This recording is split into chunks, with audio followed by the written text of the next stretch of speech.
Me yasa kike haka ne? Wannan fa kina neman ki saka mu a gagarumar matsala ne. Bel kenan. So ne, amma son kai yafi. Ina so ka sani cewa babu wata damuwa. Kuma sannan na faɗa maka cewa ba zan daina son ka ba har abada. Ni ya zan yi da jarababbiyar yarinyar nan? Amma ko dan na san ta yadda zan bullo mata.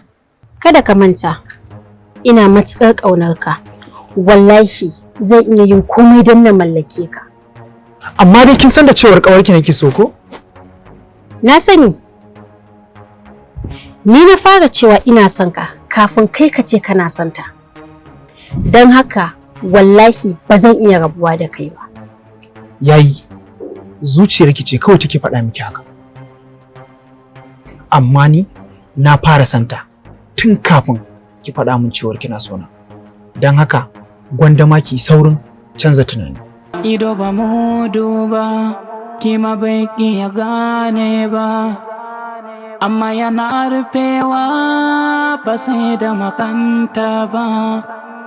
Kika biye kawa kishiruwa, kika kijuruwa, kika biye mazuciya mijin kawa, kika kirkiro damuwa.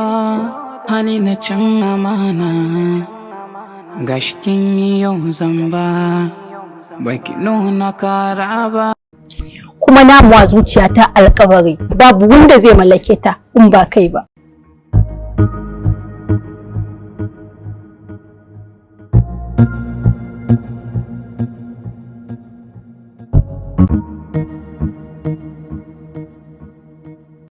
Kina ta kirkira Kazar Hausa